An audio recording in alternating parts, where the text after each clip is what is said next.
Rádio Piauí.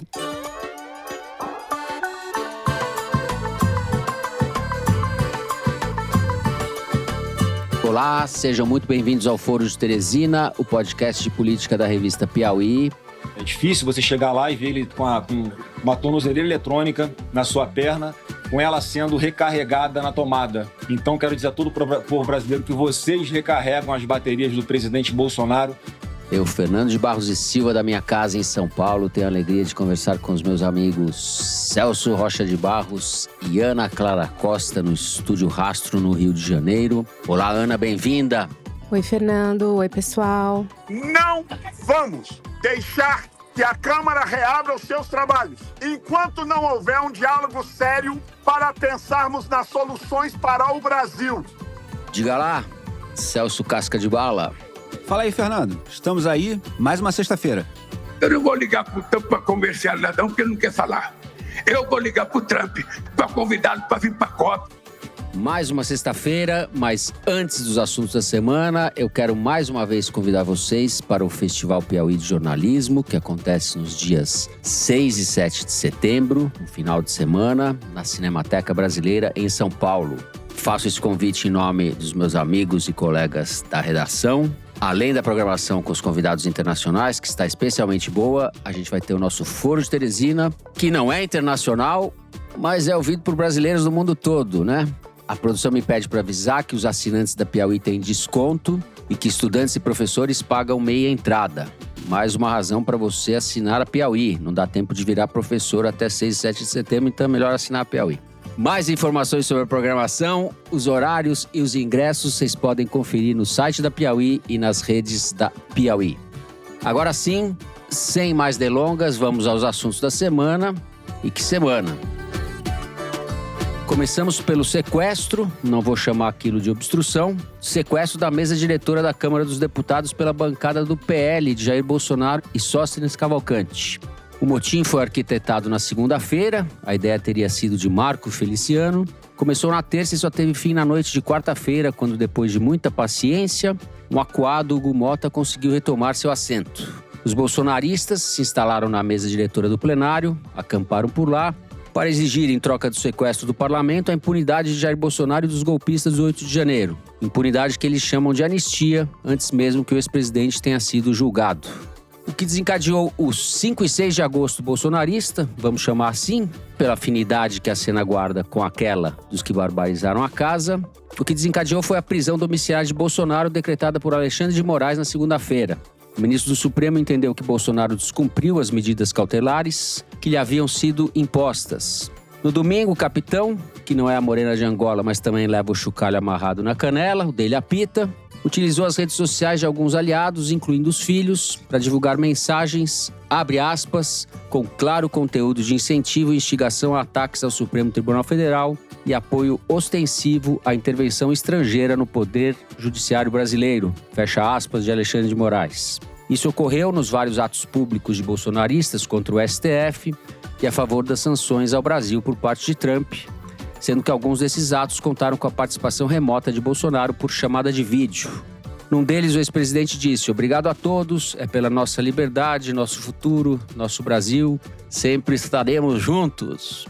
Flávio Bolsonaro publicou a fala nas redes e depois apagou por orientação dos advogados. Mas era tarde demais, na avaliação de Moraes, a justiça é cega, mas não é tola. O fato é que gente de boa fé, comprometida com a democracia e que não flerta com o bolsonarismo, achou que o ministro se precipitou e deu um passo em falso. Mas gente de boa fé, também comprometida com a democracia, acha que a decisão de Moraes foi até branda, que ele deveria ter decretado a prisão preventiva de Bolsonaro em regime fechado, sem leite condensado. A gente vai discutir esse aspecto, que envolve questões técnicas, além de políticas, no segundo bloco do programa. No primeiro, nós vamos tratar dessa gente que não tem compromisso com a democracia e não é de boa fé, do sequestro bolsonarista do parlamento brasileiro, com direito a mascote golpista. Não estou falando dessa vez de Nicolas Ferreira, mas do bebê de 4 meses, sim, 4 meses, que a deputada Júlia Zanata, a mãe, levou para o centro da ruaça que fizeram. O bolsonarismo mais uma vez estava em casa, delinquindo e patrocinando esculhambação institucional em nome de interesses próprios, embalados pela cantilena da liberdade. No terceiro bloco, a gente vai tratar de Donald Trump. O Departamento de Estado norte-americano condenou a prisão domiciliar de Bolsonaro, dizendo que houve ataque à liberdade de expressão e prometeu retalhar quem colaborou com a medida.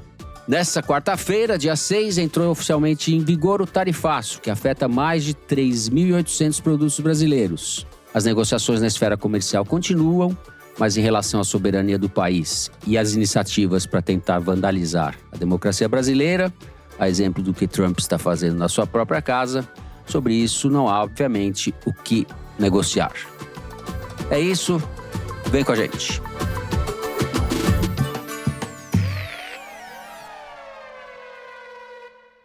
Muito bem, Ana Clara, vamos começar com você.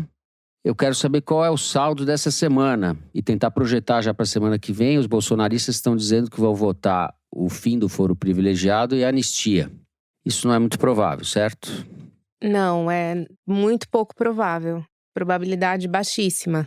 Não existe acordo para pautar, na verdade, esses dois projetos nesse momento. O que o Hugo Mota disse para os líderes ali era a mesma coisa que ele já disse outras vezes, sempre que se tentou emplacar esse projeto da anistia. Que se o colégio de líderes concordasse majoritariamente em pautar, ele pautaria. Só que ele sabe que o colégio de líderes não vai concordar. Então, não existe, assim, é muito bom. A gente nunca sabe o que acontece nesse congresso, né? Sempre pode aparecer enfim, alguma coisa para surpreender negativamente. Mas o retrato de hoje, dia que estamos gravando o foro, é que esse projeto, nem o fim do foro e nem da anistia vão ser pautados.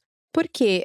Porque seria, de certa forma, ceder à chantagem que aconteceu, né? E eu acho que isso enfraquece o Hugo Mota, enfraquece os líderes do Congresso, à exceção do líder do PL, né? Então, não existe um clima para isso, assim. Não existe um clima de indignação generalizada com a prisão do Bolsonaro para motivar dois projetos tão controversos, né? Para dizer o mínimo.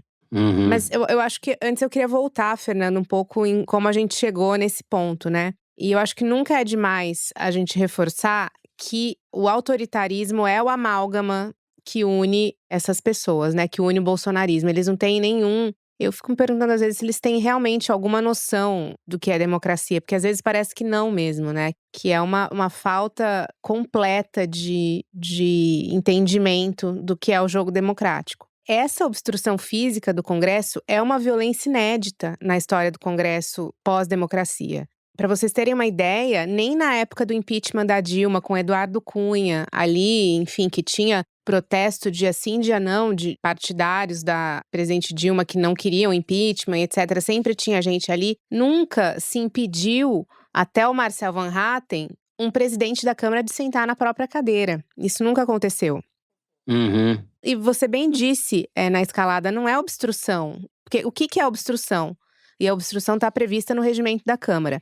Obstrução é você criar subterfúgios para atrapalhar os trabalhos da Câmara quando o projeto que está sendo votado não está do jeito que você gostaria, ou você não quer que seja pautado, ou você quer atrasar essa votação para tentar negociar alguma coisa ali. Então, tem uma função legislativa, digamos, a obstrução. A obstrução serve para abrir um tipo de espaço para mais negociação. É você ficar horas fazendo discursos ali, até ficar todo mundo cansado e ir embora.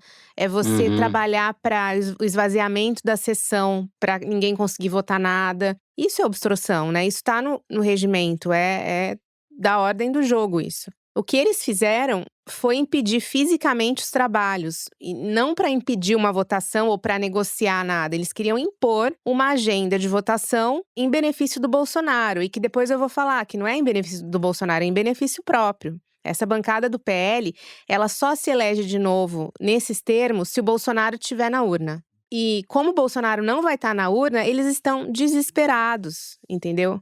Então, para eles, essa é a origem de tudo isso. Essa é a origem do PL da anistia, essa é a origem do impeachment do Alexandre de Moraes, essa é a origem desse projeto de votação do fim do foro privilegiado. Que na mente amalucada deles é a de que vamos votar o fim do foro e aí o Alexandre de Moraes não vai mais poder julgar o Bolsonaro, entendeu?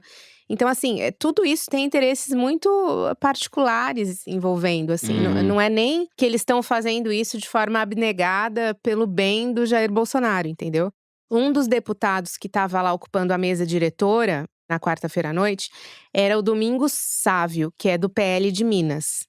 Para você ter uma ideia, quando o Lula foi preso, em abril de 2018… um grupo de deputados petistas entrou no plenário com cartazes aí pedindo Lula livre e tal, que era uma coisa que acontecia com uma certa frequência no Congresso naquela época, né? E, enfim, eles faziam isso para protestar e também para tentar obstruir, para discursar dentro desses termos que eu falei antes, né?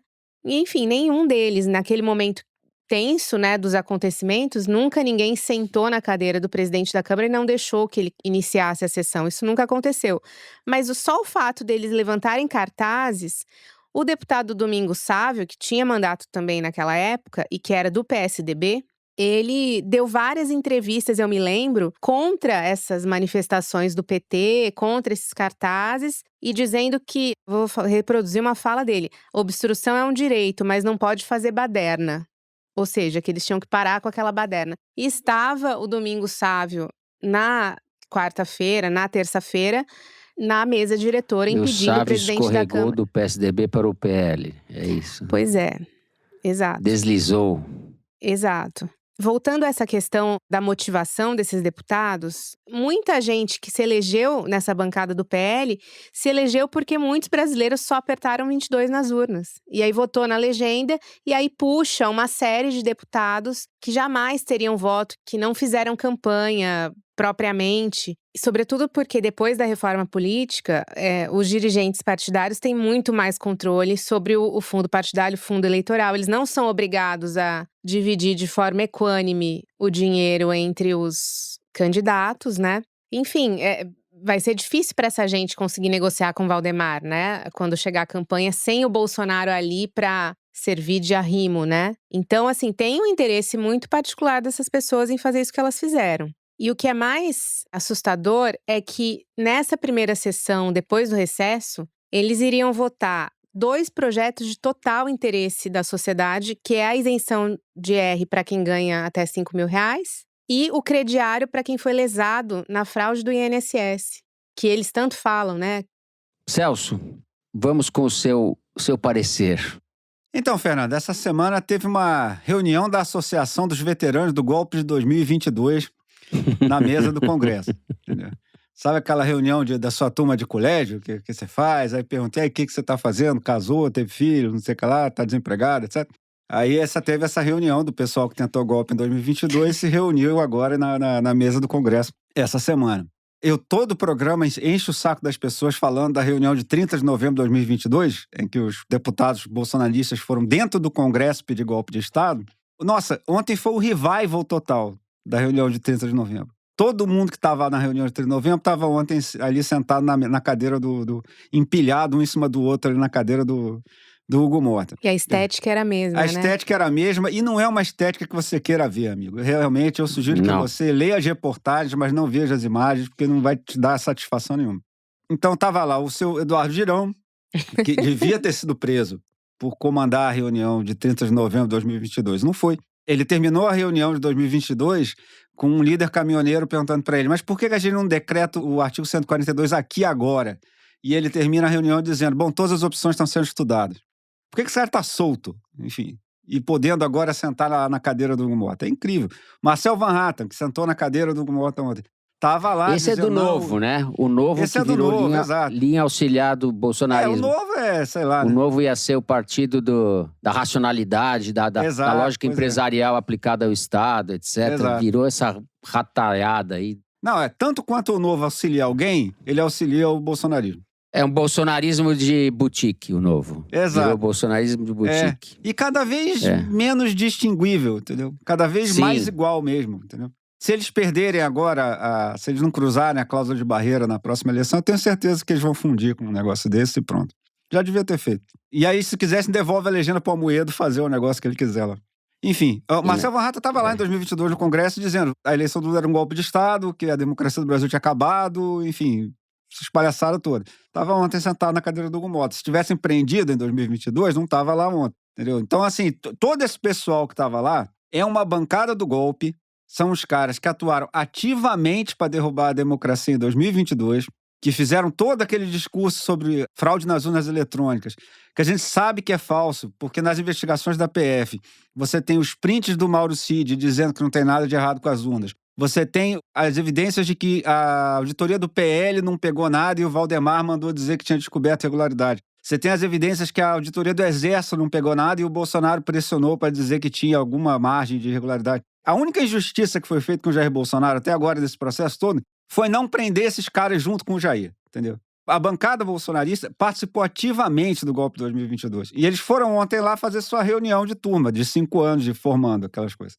E eu gostei do fato de que, ao longo da cobertura jornalística, o pessoal foi parando de usar obstrução ou protesto e começando a usar motim. Eu achei isso bem apropriado, porque era isso mesmo que estava acontecendo. Eu falei em sequestro do parlamento porque é uma violência, é a mesma né? coisa. Não tem nada a ver com obstrução. Obstrução não tem, claro que não. Remete ao que a Ana estava explicando, que são várias modalidades que você tem, estratégias parlamentares. Não, e que são totalmente legítimas. Faz parte do jogo democrático. Chicanas legítimas, né?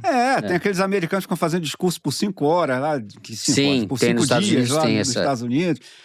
Enfim, isso tudo é regra do jogo. Agora, o que eles fizeram era diferente, né? Eles falaram assim, o legislativo não vai funcionar enquanto a minha quadrilha não for anistiada dos seus crimes. Isso é um negócio muito sério, entendeu? Assim, vocês imaginam se na Lava Jato, todo mundo que fosse acusado na Lava Jato sentasse lá e falava, não, enquanto não aliviar para todo mundo, ninguém vota o orçamento, ninguém vota nada. Entendeu? É um escândalo, é um negócio gravíssimo. E é uma vergonha que eles não tenham sido punidos. Assim, é uma vergonha. O Hugo Mota ameaçou suspender o mandato dos caras por 6 meses, se eles não saíssem. Eu acho uma vergonha que não tenha suspendido. Porque você vai dizer, saiu. Pô, mas saiu às 10 horas da noite, deram pro Hugo Mota o direito de falar por 10 minutos ali, entendeu? Quem viu as cenas, e eu revi os vídeos ontem, no começo da madrugada, para fazer o programa, ele estava muito acuado. Os caras estavam atrás, o Nicolas Ferreira estava com a mão na cadeira dele, com a mão em cima da cabeça dele. Exatamente. Dava a impressão que alguém atrás dele estava com uma arma, entendeu? Você estava apontando para ele falando, fala o que eu vou te dizer agora. Exato. É uma cena, parece aquele carcereiro que está discursando com os presos em volta, sabe? Essas cenas de ou então aqueles caras que são sequestrados por grupo terrorista, etc. Aí tem que ler um texto assim, estou sendo muito bem tratado. Não, e numa demonstração de como eles estavam subjugando a função do Hugo Mota, o Sóstenes Cavalcante, que é líder do PL, foi no gabinete do Lira. Pois é. Para negociar com o Lira, como, assim, totalmente suplantando a autoridade do presidente da Câmara. Vergonha, cara. Agora, depois desse acontecimento, dessa ocorrência, eles deram uma entrevista, né? O Sóstenes, etc. E tinha ali os parlamentares de outros partidos. Ele falando em nome do partido do Kassab, que não deve ter embarcado inteiro, mas tem gente do partido do Kassab lá. Esse saldo é que não está claro para mim ainda, sabe? Quanto eles arrastam do centrão amorfo ali, do centrão que é golpista e pode não ser golpista, dependendo das circunstâncias. Então eu não sei qual é a força desses caras. Você, Ana, tem esse termômetro melhor do que eu, né? E você acha que isso não vai prosperar? Os líderes, até agora, retrato de quinta-feira, dia em que estamos gravando, não existe uma maioria quantitativa nem qualitativa de líderes que apoiam a votação desses 2 projetos, nesse momento. Não existe. Tanto que até o Kassab está hoje em Brasília e ia se reunir com o Lula à tarde, né? Então, você tem, enfim, tá todo mundo lá em negociação. Mas Kassab sendo Kassab, né? Também criticou Alexandre de Moraes e de maneira indireta, falando que os exageros não conduzem a lugar nenhum, etc. A gente vai falar disso no segundo bloco. Consegue ser ministro da Dilma e secretário do Dória e secretário do Tarcísio e etc. Ministro do Temer, né? Exato. Em questão ministro de uma semana, ele passou de ministro da Dilma para ministro sendo do Temer. Kassab. Ainda sobre o impacto político da prisão do Bolsonaro, Eu acho que um movimento que se consolidou nesses dias foi o da morte da terceira via. Porque, em busca do espólio do Bolsonaro, todos os políticos, do Kassab, que você mencionou, Fernando, ao MDB, passando pelo Eduardo Leite, que levantou a cabeça depois que o Tarcísio deu uma derretida recentemente, né? O Eduardo Leite teve a coragem de lamentar a prisão de ex-presidentes justamente na vez do Bolsonaro. Ele não lamentou a prisão de ex-presidente na vez do Lula, na vez do A do Lula ele Temer, na vez… comemorou. Exato. Então, o que esse movimento mostra é que não vai ter candidato de terceira via, assim, não vai existir. Vai ser realmente a disputa pelos votos do Bolsonaro, assim, se consolidando a ideia do Lula de concorrer à reeleição, não parece haver espaço agora para candidatos que não disputem o voto do Bolsonaro. E eu acho que a prisão do Bolsonaro essa semana deixou isso muito claro. Não vai ter ninguém que vá se posicionar de forma crítica a ele para tentar navegar por um centro ali qualquer que, enfim, tá cada vez mais difícil de a gente esquadrinhar, né? E o MDB foi o que me deixou mais chocada, porque o Baleia Rossi não precisava falar nada, ele não precisava se manifestar. E o Baleia Rossi fez questão de ler uma nota dizendo que era ruim, que era lamentável comemorar essa prisão. Ninguém perguntou para ele se ele estava comemorando ou não, mas ele achou que era conveniente nesse momento, para não melindrar o bolsonarismo, ele dizer de uma forma mais branda que ele não concordava com a prisão. Essa unidade mínima que o momento requer, no momento que a gente está sendo atacado, me parece que esses partidos não estão olhando para isso e só estão pensando no ano que vem, né? Só, apenas. O que a gente tem são partidos 50 tons de direita, né? O centro, para mim, se a gente quiser dar substância, seria o Geraldo Alckmin, hoje em dia, na política brasileira. Geraldo Alckmin é um político de centro. Queria acrescentar um negócio sobre isso, que bom, como eu vou falar no segundo bloco, a decisão do Alexandre de Moraes de prisão do Bolsonaro eu acho inquestionável. Mas aí você vai dizer, mas então por que um monte de gente que não é bolsonarista, enfim, Kassab, Eduardo Leite, Baleia Rossi, esses caras, resolveram sair criticando o Alexandre de Moraes? E eu acho que aí tem uma jogada estratégica, meio picareta, mas enfim, e perigosíssima para o país. O Eduardo Leite, o Kassab, esses meios de comunicação que já estão querendo meio acenar para o público bolsonarista, todo mundo agora já começou a pensar assim, o Bolsonaro vai ser preso. Então a democracia brasileira está segura, já é seguro criticar o Xandão, a gente não precisa mais dele porque a democracia venceu. E se eu criticar o Xandão agora, eu saio na frente na disputa pelos votos bolsonaristas. E pelo público bolsonarista, já que você está falando dos políticos e dos meios de comunicação. Pelo público bolsonarista, no caso dos órgãos de mídia. Exatamente. Exatamente. Os eleitores e os leitores, né? E os espectadores, enfim. Então, basicamente, o que esse pessoal está dizendo é assim, fica alguém aí apoiando o Xandão, fica alguém aí cuidando desse finalzinho da luta contra o golpe, porque eu já vou criticar essa turma toda porque eu quero ganhar a eleição 2026. E assim, você criticar político por ser oportunista é meio, enfim, criticar a chuva porque a chuva molha. Mas há casos específicos, há conjunturas específicas em que o oportunismo é incomparavelmente mais perigoso do que numa situação típica. E essa é uma delas. Porque a democracia brasileira não está absolutamente salva. O Brasil, no momento, está sitiado pela maior superpotência do mundo. Os bolsonaristas, esses caras que atacaram, que ocuparam a mesa do Congresso, têm uma chance razoável de conseguir a maioria do Senado ano que vem, o que dá a eles poder de fazer impeachment de ministro do Supremo. E é cada vez mais claro que só o Supremo vai fazer alguma coisa para defender a democracia. Olha o que o Congresso está fazendo. O Congresso não consegue suspender os caras que fizeram isso que aconteceu essa semana. Vocês vão contar que o Congresso brasileiro vai impedir um golpe? Que o Congresso brasileiro vai fazer alguma coisa que não seja gastar dinheiro de emenda? Pelo amor de Deus. O Mota só faltou pedir desculpa pros...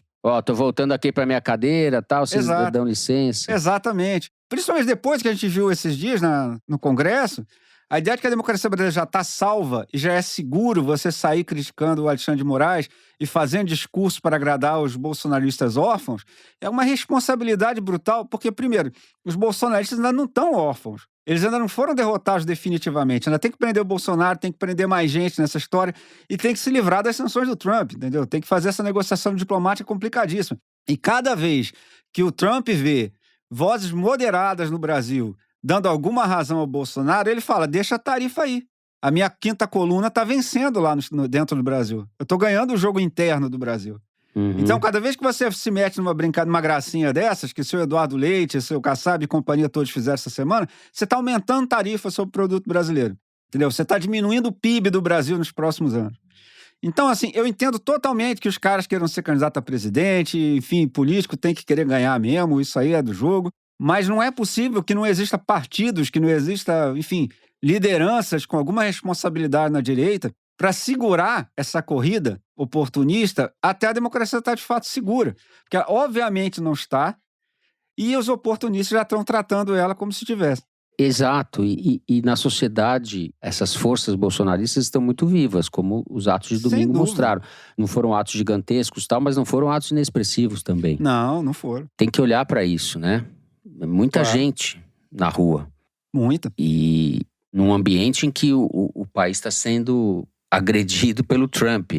Essas pessoas que estão na rua supostamente estão de acordo com o que está sendo feito, né? As passeatas foram a favor do Trump. Exato. Então, assina embaixo. Cadê o documento aí para assinar embaixo? Então, a gente encerra o primeiro bloco do programa por aqui. Fazemos um rápido intervalo. Na volta, vamos falar da decisão de Alexandre de Moraes. Já voltamos.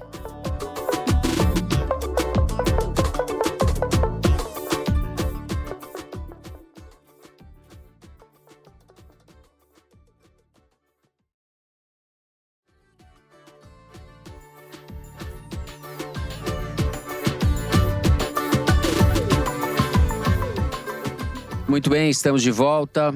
Celso, vamos começar com você. Como eu mencionei na abertura, houve polêmica, divergência, está sendo discutido ainda, né? A decisão do Moraes. Me diz o que você pensa desse assunto, do mérito da decisão e da reação a ela. Não tem polêmica nenhuma, não tem controvérsia nenhuma. Quem quiser discutir isso está discutindo por, sei lá, hobby, porque eu acho que a decisão é bastante clara e os motivos da prisão são cristalinos. Assim, eu sei que tem gente dizendo que não, tem coisa que não ficou clara, não sei o quê. Olha, eu li a decisão, enfim, a não ser que eu esteja muito louco, o motivo da prisão é bastante claro. Para você entender por que isso é claro, a primeira coisa a levar em conta é: o Bolsonaro não foi preso no inquérito sobre o golpe. Isso ele vai ser preso quando sair a sentença. Quando esse processo chegar ao fim, ele vai ser preso, vai ser condenado, porque as evidências são absolutamente avassaladoras contra ele. Ele foi preso agora, nesse inquérito sobre o Eduardo Bolsonaro, que está cometendo a maior obstrução de justiça da história do mundo. Ele basicamente pegou a maior superpotência da história da humanidade e botou essa maior superpotência da história da humanidade para fazer um cerco contra a economia brasileira, para fazer uma guerra contra indivíduos que ocupam cargos importantes no Brasil, como Alexandre de Moraes, para impedir que a justiça brasileira funcione normalmente, o que implicaria que o pai dele fosse preso. Então, o Bolsonaro foi preso nesse processo, nesse inquérito, Certo. sobre a tentativa dos bolsonaristas de melar o julgamento botando o Trump na jogada.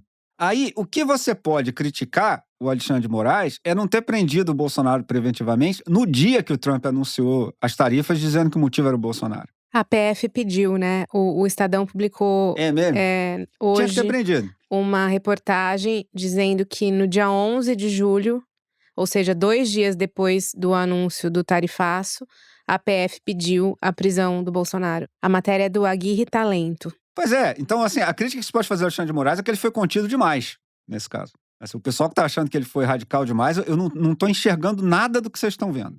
Então, olha só, o Bolsonaro foi indiciado nesse inquérito sobre a tentativa de obstruir a justiça por meio de superpotência. Só que o Alexandre resolveu não prender ele, inicialmente, que foi um erro, na minha opinião. Mas ele resolveu dar esse mole pro Jair, então ele basicamente estabeleceu uma série de medidas cautelares que podem ser resumidas em: Bolsonaro, se você não continuar obstruindo justiça, você pode ficar solto, mas você tem que voltar para casa às 7 da noite.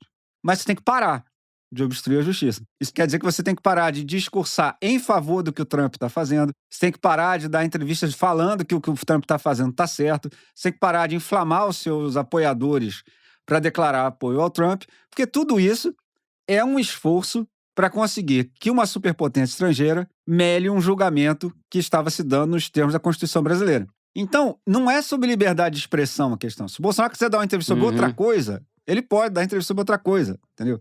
Se ele quiser dar entrevista sobre a Copa do Brasil, ele pode. Se ele quiser dar entrevista sobre, sei lá, qualquer outra coisa que ele queira, ele pode. Sobre a derrota do Palmeiras. Exato. ou do Flamengo, né? Enfim. Do Flamengo, do Não, São ele Paulo. tem todo o direito de fazer isso.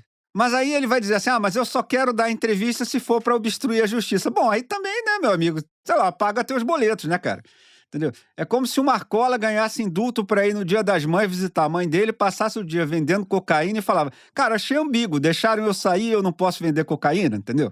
Isso não faz o menor sentido. Então, assim, a decisão do Alexandre Moraes é muito clara. O Bolsonaro tá nesse inquérito do Eduardo por ser o mentor dessa história de obstruir a justiça por meio de superpotência. Aí, domingo, teve um ato a favor da obstrução da justiça brasileira por meio de uma superpotência. E o Bolsonaro mandou uma mensagem de apoio a isso. Uhum. Ele mandou uma mensagem insuflando seus apoiadores a continuar lutando para que os Estados Unidos vençam o Brasil. E isso era o que o Alexandre de Moraes tinha dito. Não pode fazer isso, Jair. Não pode pegar a superpotência do amiguinho e usar ela para bater no seu juiz, entendeu? Isso é errado. Não pode fazer isso. E foi o que o Bolsonaro fez. Logo, o Jair foi em cana. Corretamente, entendeu? Eu acho absolutamente indiscutível que ele tinha que ter sido Nem preso foi em cana. depois de fazer cana aquilo. domiciliar. Nem foi né? em cana. Tá lá na casa dele, lá. Deixa aqui minha mensagem de solidariedade a Michele Bolsonaro, que agora tem que aguentar o Jair em casa o dia inteiro, mas enfim. Não, mas agora só pra vocês verem como eu tô dizendo. Você pega a decisão do Alexandre de Moraes, tá escrito assim, quer ver? Que o problema do que o Bolsonaro fez foi continuar a induzir e instigar chefe de Estado estrangeiro a tomar medidas para interferir ilicitamente no regular curso do processo judicial, de modo a resultar em pressão social em face das autoridades brasileiras com flagrante atentado à soberania nacional. Está nas folhas 6 e 7 da decisão. Eu não sei como pode ser mais claro que isso, entendeu? E eu não imagino como alguém possa interpretar isso como um debate sobre liberdade de Tem expressão. vários artigos na imprensa de colegas nossos com visões divergentes, né? E o Conrado Hübner, que a gente sempre menciona aqui, é um dos que acham que o Supremo foi frouxo demais, né? Que deveria ter mais clareza. Ele falou, você tem que cobrar mais do Supremo e não menos, que a decisão inicial dele, não agora da prisão domiciliar, mas das medidas cautelares, tinha uma dose de ambiguidade ou de... Eram brandas demais. Assim, você pode argumentar. Porque, assim, o problema das cautelares, a gente falou aqui no começo, é que se você prender o cara por violação da cautelar, o Bolsonaro vai conseguir fazer a propaganda de que, olha só, ele foi preso por fazer um tweet, ele foi preso por fazer um discurso. E aí você engana esse povo besta que acha que é sobre liberdade de expressão, essa história toda. Ao passo que deve ficar claro que não, ele foi preso por utilizar uma superpotência para tentar melar o julgamento dele. E se você prendesse ele na hora que o Trump fez isso, ficava mais claro, né, por que ele estava sendo preso. Por isso que realmente teria sido melhor prender ele lá atrás mesmo. Agora, daí a dizer que prender agora é um erro, cara, eu não imagino de onde o sujeito puxou uma ponta dessa decisão para chegar nessa conclusão. Muito bem. Ana, quero te ouvir.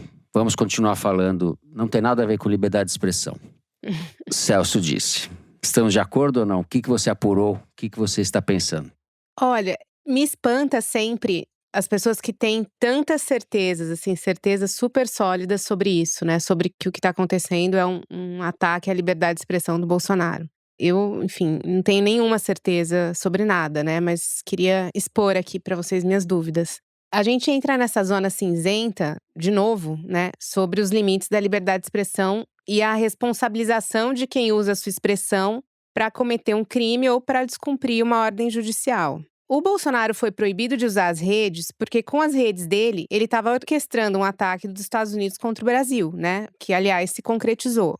Aí ele tenta burlar essa proibição de uma forma muito inteligente, decidindo dar várias entrevistas. Porque, enfim, quer se manter na mídia, quer se manter como assunto mais discutido, ele quer se manter nas manchetes. A gente sabe que essa é um pouco a lógica dessa turma, né? No Brasil, nos Estados Unidos e tal. É uma lógica do Steve Bannon, né? Ele divulgou aquela foto asquerosa que devia pagar um adicional de insalubridade. Os jornais deveriam pedir desculpa de publicar aquela foto com aquele pezão, com aquela coisa, aquela camisa, aquele calça, aquela foto nojenta. Isso aí pode deixar, diretora, porque isso aqui é um atentado à estética, à higiene, a tudo. É uma coisa horrorosa aquilo lá. O Jair vai abrir o OnlyFans dele. Vai ficar mostrando. O OnlyFans. Ai. Deus, por que você foi criar essa imagem na minha cabeça? Que pode ser mais asqueroso que o Bolsonaro. Aquele por pé. quê? O que eu te fiz, Celso? O chocalho da canela. OnlyFans. Vamos pro OnlyFans. Vamos lá, vamos botar a ordem nesse negócio. Ana, vamos retomar. Bom, a gente sabe que da turma deles gosta disso, né? Tem aquela frase que eles usam muito, que é all media is good media, né? Que é toda a mídia que for possível, mesmo que seja ruim, é favorável para eles. Então, essa é um pouco a lógica do Bolsonaro desde sempre. E ele usa isso para mobilizar os seus apoiadores contra a decisão judicial que o proibiu de usar as redes. Essa burla fez com que o Alexandre de Moraes fizesse uma manifestação que ficou um pouco nebulosa, né? Que foi a questão do descumprimento. A intenção dele em si não foi nebulosa, mas a forma como foi escrita a decisão deixou nebulosa a questão da possibilidade dele dar entrevistas ou não, que é uma coisa que ele pode, né? Então, depois o Alexandre de Moraes acabou corrigindo isso, mas essa burla do Bolsonaro motivou uma nova decisão que ficou meio que numa zona nebulosa e tal. Aí vem o domingo. E numa manifestação, né, organizada para mostrar força, claramente para mostrar para o Trump que o Bolsonaro tem base social, que parte da população apoia e condena as decisões do Supremo, que parte da população quer o impeachment do Alexandre, ele vai lá e aparece de coadjuvante no vídeo, né? Ou seja, ele coloca a assinatura dele naquele ato, né? E é um ato que faz parte de uma estratégia de intimidação da justiça, né? Intimidação do governo também, de certa forma. Já que as tarifas são um problema do governo hoje. Claro. Então, tudo isso que ele faz é liberdade de expressão, né? É liberdade de expressão. Ele se expressou durante todo esse processo. E aí, o que acontece é que cada um vai escolher o princípio que mais lhe convém na hora de julgar o que está acontecendo, né? O Moraes julgou como tentativa de obstrução de justiça, porque ele, de fato, tentou obstruir a justiça. E aí tem gente que pode escolher, como acho que foi no caso da Folha de São Paulo, né, que fez um editorial sobre isso, julgando como que o que ele fez foi mera liberdade de expressão, né? Que também é, entendeu? Agora, você vai precisar escolher qual que vai ser o que você vai usar ali, porque se a sua liberdade de expressão O obstruir problema a é que a justiça… liberdade de expressão não é um princípio que está pendurado no varal da eternidade, que você possa analisar em abstrato. Cara, sabe que não é A nem isso questão que é… eu acho. Se a liberdade de expressão, ela provoca a obstrução de justiça, se uma liberdade de expressão de alguém provoca um outro crime, é a liberdade de expressão o princípio que você vai priorizar como juiz? Ou é o crime que aconteceu? Ou é a obstrução de justiça que aconteceu? É um terreno super pantanoso, né? Eu acho que a gente não tá vivendo um momento fácil, né? Qualquer jurista achar que tá tudo claro, tá tudo explicado, eu tenho dificuldade de entender. E eu vou repetir o que eu já falei aqui. A liberdade de expressão dele ameaça a soberania de um país. A liberdade de expressão dele enquadrou Alexandre de Moraes na Lei Magnitsky, que pune violadores de direitos humanos, né? A liberdade de expressão dele pode resultar em mais sanções para o Brasil, né? Porque ele quer tentar manipular a atuação do governo americano em seu benefício. Então, o custo da liberdade de expressão do Bolsonaro é altíssimo. E por isso eu tenho muita dúvida quando eu vejo as pessoas falando com tanta certeza, né? Temos que defender a liberdade de expressão. Eu tenho dúvida se temos que defender a liberdade de expressão do Bolsonaro, sinceramente. Eu acho que a gente pode discutir se você calar o Bolsonaro, né? Agora em prisão domiciliar, de fato, ele não pode mais ficar… Se bem que ele tá recebendo gente o tempo todo, né? Tá bem tranquilo ali pra ele. Mas o fato, assim, a gente pode discutir se a prisão domiciliar, se a proibição de usar redes, se isso vai ter o efeito de acalmar a militância dele, né? Ou se isso vai ativar ainda mais esse pessoal. Mas aí é uma outra história, assim. O Alexandre de Moraes não pode dar uma decisão projetando se isso vai atingir ou não a militância vai ficar mais aguerrida ou não. Isso não é o papel dele. O papel dele é julgar se o que o Bolsonaro está fazendo está infringindo as regras ou não. Se isso vai ter o efeito político de estimular uma horda ou não, eu tô falando isso porque tem ministros do Supremo que criticaram o timing. Você não pode pensar no timing numa hora como essa. Não é o timing que importa. E eu falei isso, essa questão específica do timing, né, de você dar essa decisão justamente agora, em período de ânimos exaltados, as sanções entrando em vigor e tudo mais, porque existe esse debate nos bastidores do Supremo. Sim, e a imprensa deu visibilidade para essas supostas divisões ou divergências em relação ao Moraes. Chegou-se a falar em isolamento dele, o que é evidentemente um exagero. Tô certo? Exato, você tá certo, é um exagero.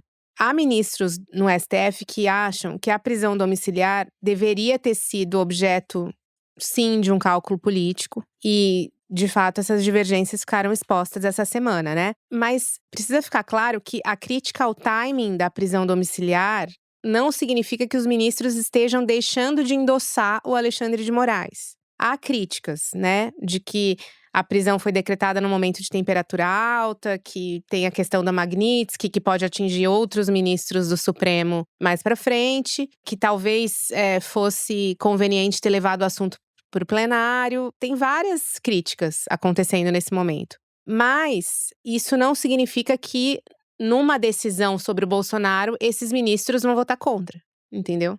A divisão no Supremo hoje está mais ou menos assim.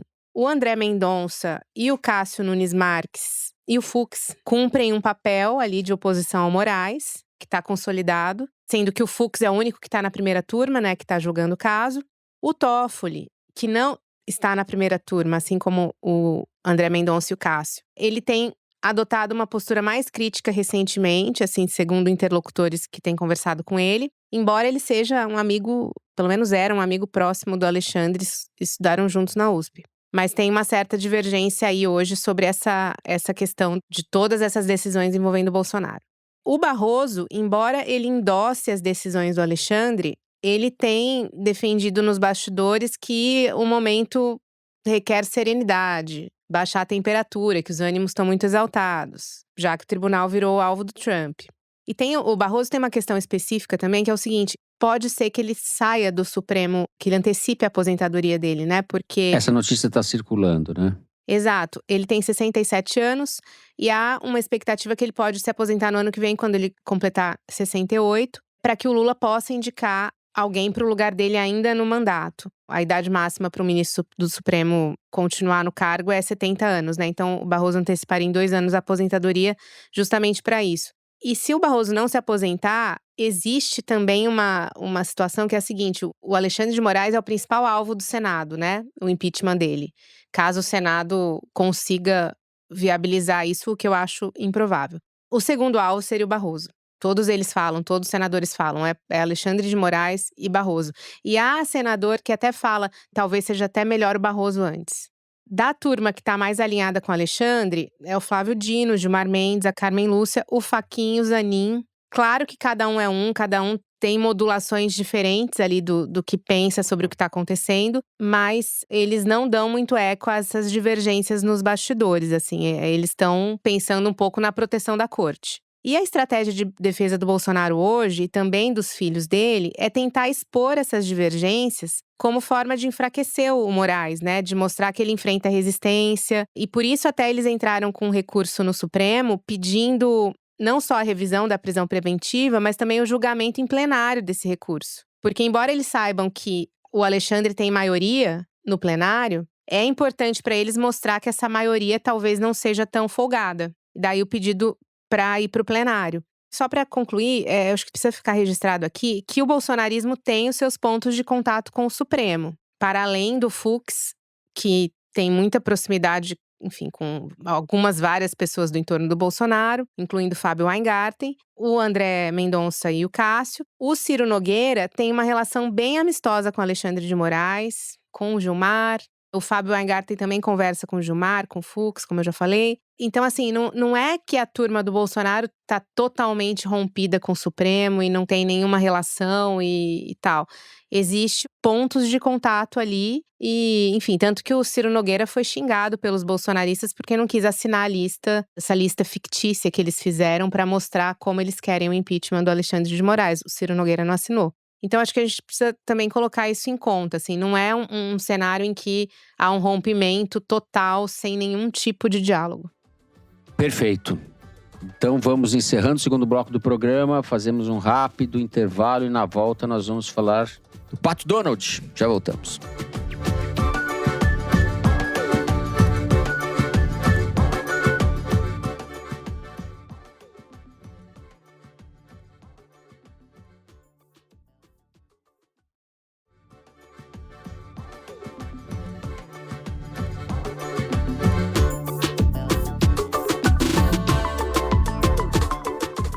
Muito bem, estamos de volta.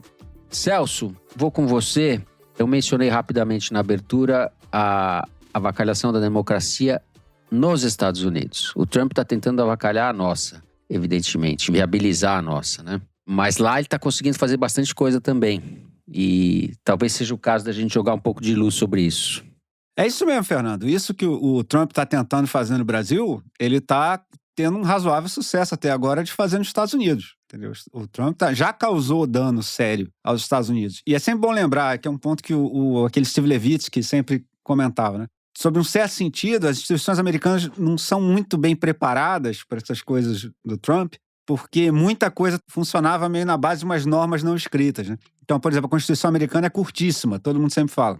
Isso tem um lado bom, obviamente, que é bem mais simples, os princípios gerais sobre os quais o país está construído são mais claramente estabelecidos, mas tem um lado ruim, porque abre ampla margem para você fazer todo tipo de sacanagem. Assim, talvez porque o Brasil seja um país de confiança, que a gente tem menos confiança uns nos outros e nas instituições, a gente fez uma Constituição bem longa, mas que pelo menos já coloca um monte de trava aqui para várias dessas sacanagens que o Trump está fazendo. Então, por exemplo, essas demissões em massa de funcionário público que não aceita falsificar dado que o Trump está fazendo. No Brasil seria mais difícil, porque tem estabilidade do funcionalismo. Esse aspecto, que em geral já é visto como uma força dos Estados Unidos, né? Esse lance de eles não precisarem normatizar tudo e burocratizar tudo, está se revelando uma fraqueza no momento que o Trump faz um ataque frontal à democracia americana.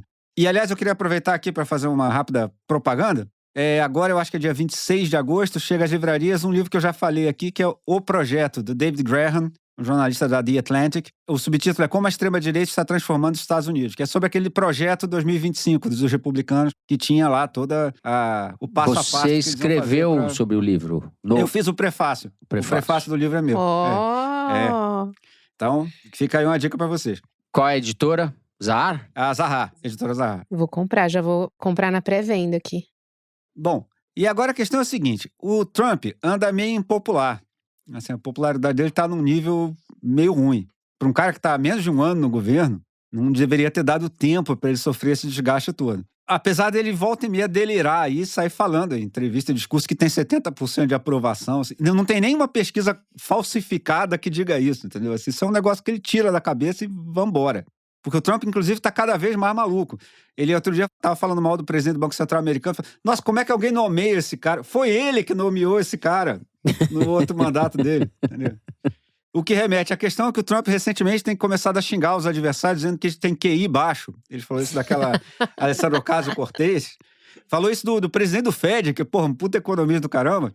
E, aparentemente, ele resolveu começar a falar isso porque ele disse que fez um teste de QI e tirou nota máxima no teste de QI. Gente, teste de QI não tem nota máxima, não é assim que funciona. Mas aí os caras foram checar, basicamente o que ele fez durante a eleição foi um teste de senilidade, para ver se ele estava ok de saúde mental.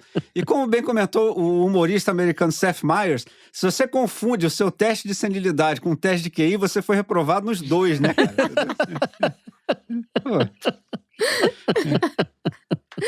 Mas, enfim...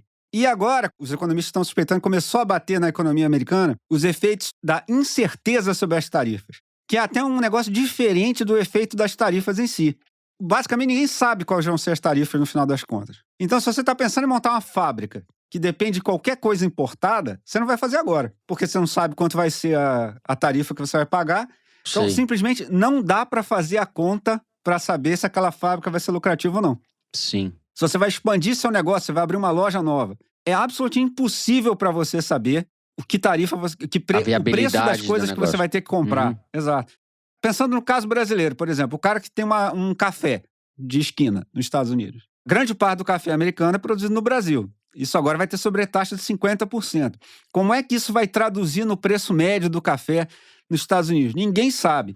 Então, assim, se você está pensando em abrir um cafezinho no interior do Missouri, você já não vai abrir, porque você não sabe qual vai ser a taxa que vai ser cobrada sobre o café brasileiro, porque tudo isso depende de um imbecil chamado Jair Bolsonaro, que você não sabe quem é, entendeu? Mas que aparentemente pode quebrar a sua lojinha de esquina lá no interior do Missouri.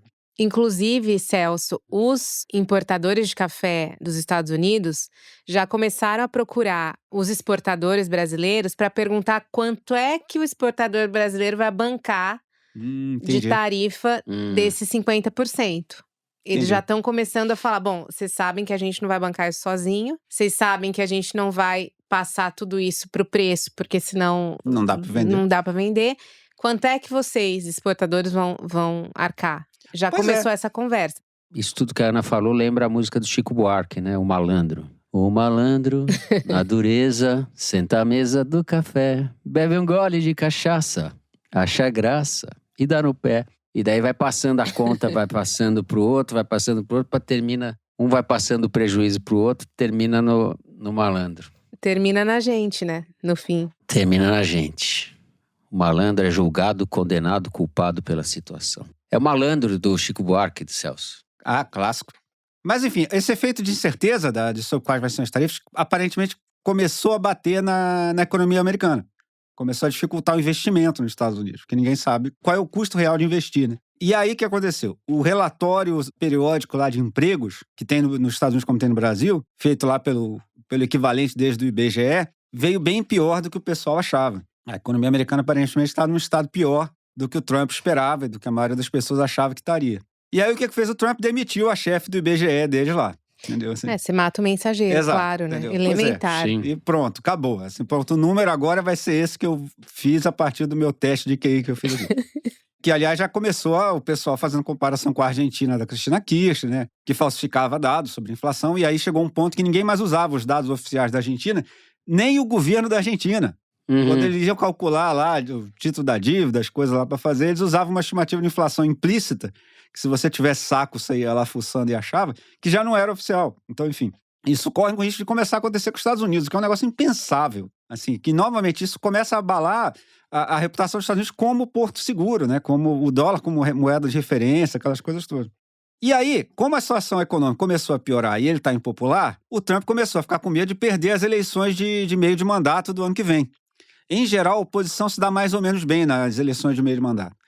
E a maioria dele no Congresso é muito pequena. Então, se ele dá um azar de ter uma variação ali de algumas cadeiras no Congresso americano, ele perde a maioria no Congresso, e aí toda essa bagunça que ele está fazendo pode ser revertida, entendeu? Em grande parte. Então, o que ele resolveu fazer para resolver isso? Governar melhor? Não, fazer uma mutreta. Ele mandou os republicanos do Texas, que é um estado fortemente republicano e muito populoso, fazer um remapeamento dos distritos eleitorais do Texas. O que quer dizer isso? Os Estados Unidos têm voto distrital, que muita gente já defendeu que fosse implementado no Brasil e que tem méritos e problemas, enfim. Agora, um dos riscos do voto distrital é sacanagem na hora de desenhar o distrito. Então, em geral, os países mais organizados e os estados mais organizados nos Estados Unidos deixam esse redesenho para uma regra fixa na lei, que é de 10 em 10 anos tem o censo. Aí tem uma fórmula mais ou menos fixa aqui para a gente ver quantos distritos vão ter em cada lugar. E aí a gente faz aqui tem uma comissão independente para fazer esse remapeamento.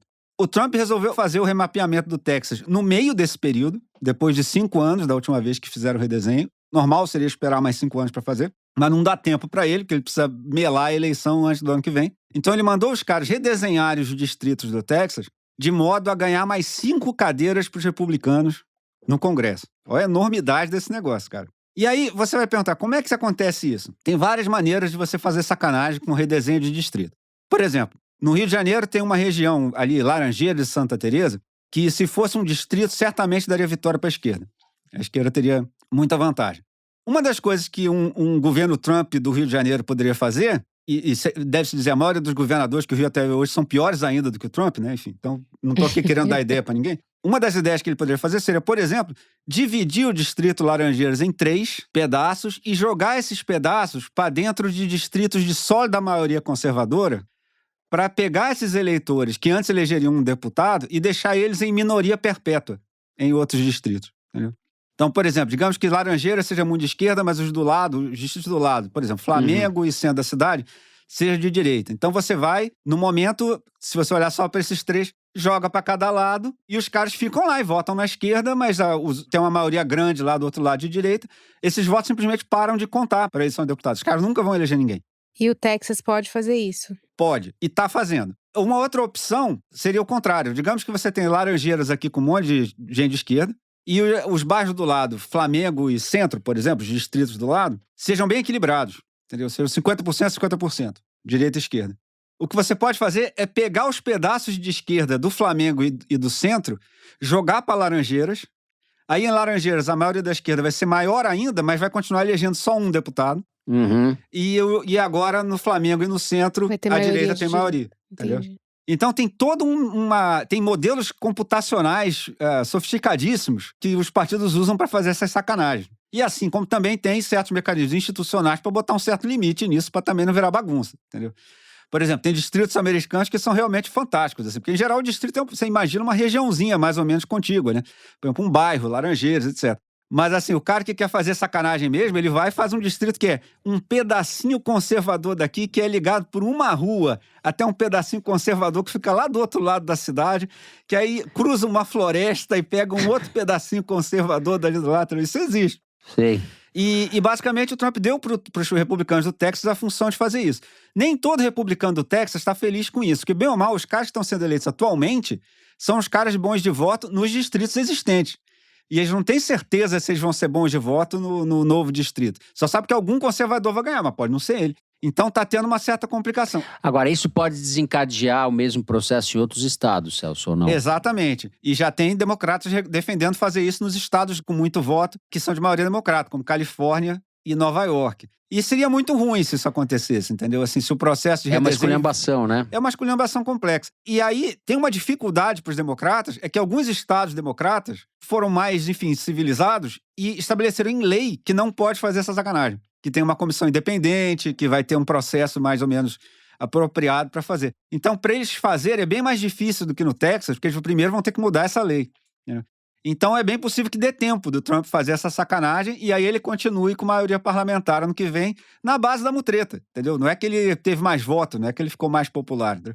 Porque os republicanos mesmo dizem, o Texas é o laboratório. Se der certo, eles vão tentar fazer no Missouri, vão tentar fazer em outros lugares que tem bastante voto e bastante republicano. Então, enfim, o processo de corrosão democrática nos Estados Unidos está bem avançado. O Steve Levitsky, que é aquele famoso estudioso lá de erosão democrática, ele está dizendo, cara, o Trump está fazendo as coisas muito mais rápido do que em qualquer experimento autoritário que ele viu recentemente.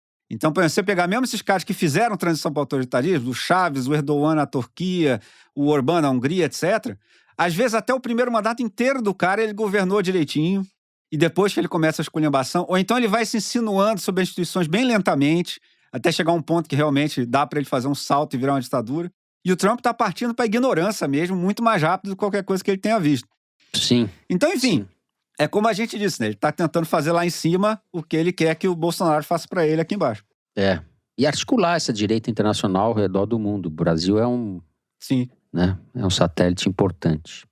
Ana, depois dessa aula sobre Texas que recebemos Sobre mutreta, né? casca de aula sobre mutreta texana. Mutreta texana. Cara, eu não sei, Celso. Eu sempre acredito que o dinheiro vence, né? Em geral, Nessas né? disputas. Por isso que a gente tá fudido sempre, né? Sem dinheiro, jornalistas sempre Exato. derrotados. Cara, o capitalismo sempre ganha, né? E o que o Trump tá fazendo com as tarifas tá penalizando muito o capitalismo. Você tá provocando uma mudança estrutural no capitalismo. Vou dar um exemplo recente dessa semana.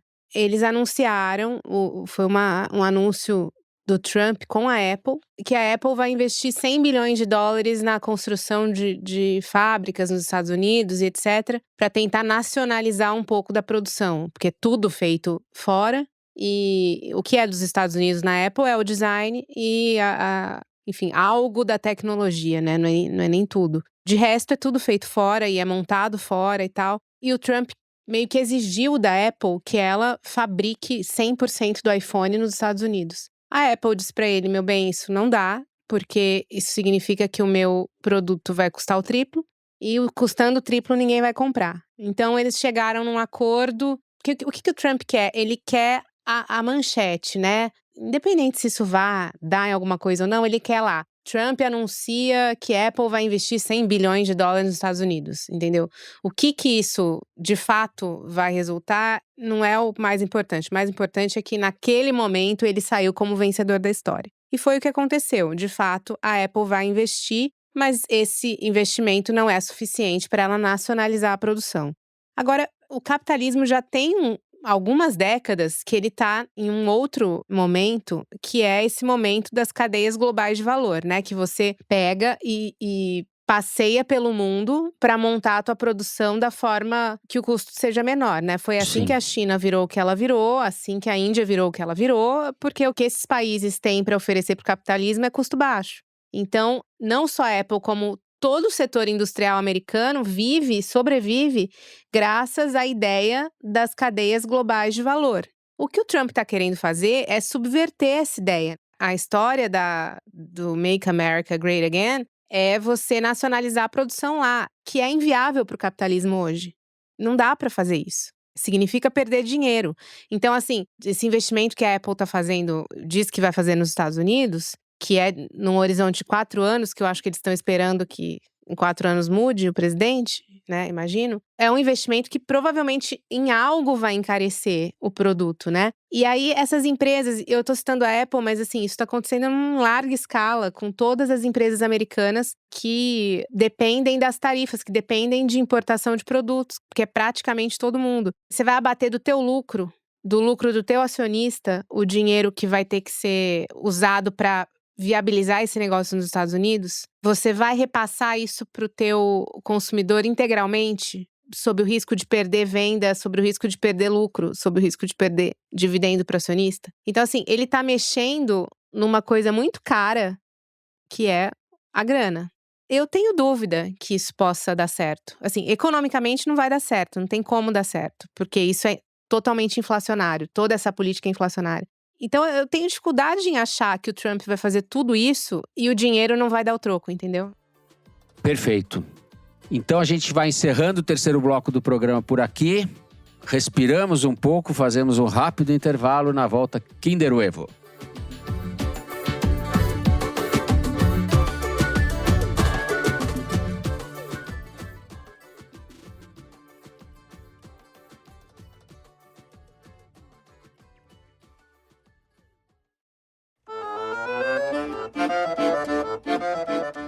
Muito bem, estamos de volta. Mari Faria, vai para o seu momento da maldade aí. Solta o Kinder Ovo. É que ninguém respeita puxa-saco. Pode ter gente que até goste de ter um outro puxando o seu saco. Marco Feliciano. Não respeita. O Trump não respeita o Bolsonaro. O Trump não respeita o Bananinha. O Trump utiliza essa turma. É o Boulos. É o Boulos? É. O Boulos. Puta Ó, mas merda. eu só acertei porque o Pedro aqui do lado me passou cola. O Celso rompendo uma tradição. É, mas não fui eu, foi o Pedro que acertou. Eu também não tinha Dizer adivinhado. pro ouvinte que o Pedro Tavares, repórter da Piauí, está aqui acompanhando a gravação e deu essa cola aí. Tava com o ouvido melhor, deu essa cola pro Celso. Como se o Celso precisasse, Não, mas nesse né? caso eu precisava, porque não era muito Porque meu ele meu tá nicho ganhando ali. aqui. Pô, mas o Boulos semana estava. após semana. Ele gravou isso só pro Kinder Ovo, eu acho. Pra uma voz um pouco alterada. Nossa Senhora. Que fiasco. Nossa, é muito Boulos, cara. Quem fala é o deputado federal Guilherme Boulos, do PSOL, em entrevista ao canal da Carta Capital. Eita caraca! Parabéns, Pedro, parabéns, Pedro Celso. tá com 100% de aproveitamento, entendeu? Bom, vamos então para o nosso Correio Elegante, o melhor momento do programa, momento das cartinhas. Eu vou começar com uma mensagem da Andréia Prestes. Ela diz o seguinte: andando pelas ruas na Flip, encontrei Ana Clara Costa. Abri um sorriso e quase lhe dei um abraço, na intimidade de um encontro com alguém que toda semana faz parte da sua rotina, seja na sexta-feira à noite ou no domingo de manhã. Não tive coragem de me aproximar e mandar um beijo para o Celso e para o Fernando, além de sugerir um Foro de Teresina ao vivo na Flip em 2026. Já pensou? Seria lindo. Andréia, você devia ter falado com a Ana. Vamos Devia, ver. Andréia. Pô, André, Fica a Devia dica mesmo. de Foro na Flip. E eu gostei Combina, muito da é. ideia de Foro na Flip. Quem sabe, né? Os céus nos escutam. É que é caro, tem que levar o Celso de helicóptero e tal, ele não anda Pois de é. carro. Tá? é fogo. Eu preciso de 500 toalhas brancas no camarim, sabe? Que nem a Beyoncé. Água do Himalaia. É, essas coisas. Água do Himalaia, exato. O @Davis Rezende postou: puxa, pela terceira vez escrevo pedindo vozes femininas no Kinder. E eu passo a palavra à diretora para ela responder.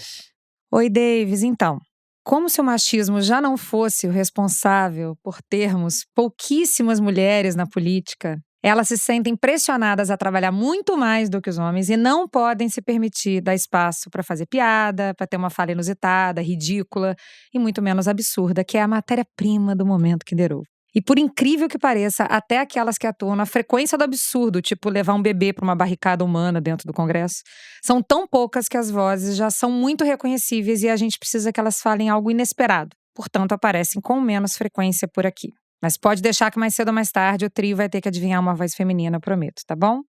Muito bem, diretora. Você é reserva de mercado. As idiotices são exclusividade masculina. Mulher fala menos merda, basicamente, né? Reserva de mercado, esse negócio tá certo.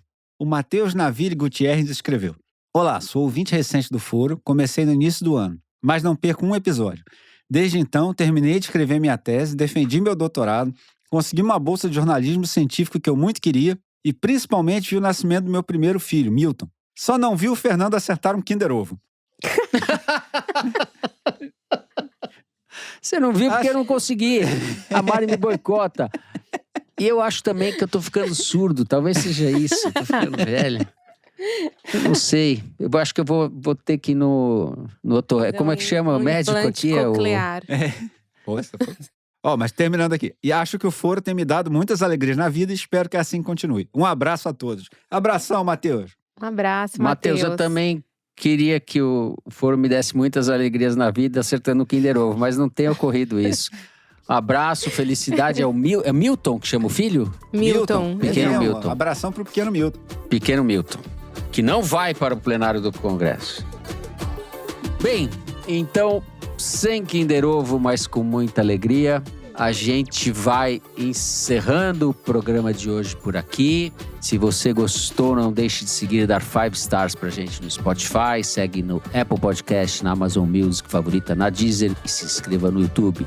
Você também encontra a transcrição do episódio no site da Piauí. Foro de Teresina é uma produção da Rádio Novelo para a revista Piauí. A coordenação geral é da Paula Scarpim. A direção é da Mari Faria, com produção e distribuição da Maria Júlia Vieira. A checagem é do Gilberto Porcidônio, a edição é da Carolina Moraes, da Mari Leão e da Paula Scarpim. A identidade visual é da Amanda Lopes, a finalização e mixagem são do João Jabassi e do Luiz Rodrigues, da Pipoca Sound. Jabassi e Rodrigues, que também são os intérpretes da nossa melodia tema. A coordenação digital é da Bia Ribeiro, da Emília Almeida e do Fábio Brizola. O programa de hoje foi gravado aqui na minha choupana, em São Paulo, e no Estúdio Rastro do Dani Di, no Rio de Janeiro. Eu me despeço então dos meus amigos. Tchau, Ana. Tchau, Fernando. Tchau, pessoal. Tchau, Casca, o as do Kinder Ovo. Tchau, Fernando. Até semana que vem. Hoje com a ajuda do Pedro.